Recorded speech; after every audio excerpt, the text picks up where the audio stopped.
Tagalog-Filipino Vocabulary 2. First sentence, or we have here this sentence, namangha at nabigla ang mga utusan nang makita ang kaibig-ibig na si Paz.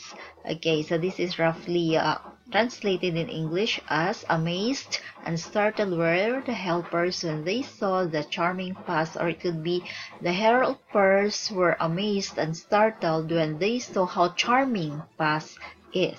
Okay, first word we have here namangha. So when you say namangha, amazed, okay, surprised, awed in wonder. Namangha sila sa ganda ng Boracay. Boracay is the famous island in the Philippines. So your visit in the Philippines is not complete without going to Boracay. Namangha here is awed in wonder. So they were awed in wonder to the beauty of Boracay. Namangha ako sa kabaitan ng mga Pinoy. Pinoy is a slang term for Filipino. So namangha, you are surprised, or it could also mean admired. I admired how kind are the Filipinos are. It could be namangha ang mga dayuhan sa kalinisan ng Palawan. So the foreigners were amazed to the cleanliness of Palawan. Okay, or amazed how clean is Palawan. So namangha, amazed, surprised, awed in wonder, or admired. Next, nabigla, startled or surprised. It will be negative. Okay, something happened, so you were surprised, you were startled because of that, and it could be negative. Nabigla siya sa presyo ng hotel.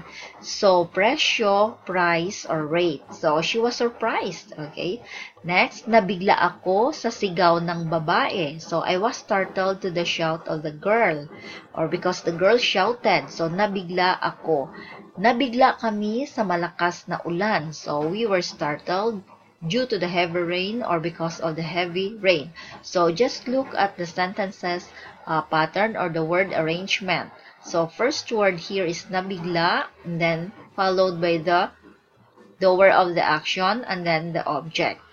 Next, utusan. So when you say utusan, okay, helper, housemaid, okay, but for some Filipinos, we don't use the word utusan. We say kasambahay, or we say kasama sa bahay, or katulong. So, marami silang utusan. So, they have many helpers. Wala ba kayong utusan? Okay, don't you have helpers? Nagtatrabaho siya bilang utusan sa abroad. So, she works as a housemaid abroad. So, you have here noun, utusan. Utusan, okay. Next, nang makita, when saw, okay. That's the literal meaning in English. Masaya sila nang makita ka muli. So, they are happy when they saw you again.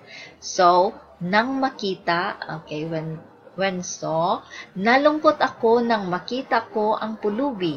I got sad when I saw the beggar. So, nang makita. Sumigaw kami nang makita ang lasing. So, remember the word lasing in the first video. So, we shouted when we saw the drunk. Kaibig-ibig. So, when you say kaibig-ibig, when you say pag-ibig, that is love. Love. Iniibig, mahal. Okay. In some Katagalugan areas, okay, for the Tagalog pure speakers, when you say kaibig-ibig, it means you admire, you like to do something, not something that you are or it could be lovable, but you like to do something also.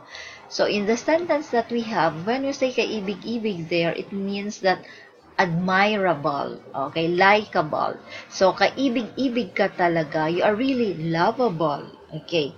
Or it could be you are so charming, enticing. Kaibig-ibig ang mga Pinay. So Pinay here, a female. Pinoy is for male, but generally we say Pinoy. Pinay are charming, okay, or lovable, likable. Hindi ka ibig-ibig bumili ng pasalubong dito. So, hindi here, we put hindi, okay, in front of this word, it means not good or not likable to buy gift in here. So, when you say pasalubong, we Filipinos, okay, it is our attitude that when we go out of our house, go to the malls, or people or Filipinos from abroad, they will be coming home to the Philippines. They will bring pasalubong, okay, gift for their family, for close friends, okay. So when they also go to visit or see some friends or family, they don't go empty-handed. So they always have this pasalubong with them. So if you want, okay, to get more details or more Filipino learnings, you can visit the website here.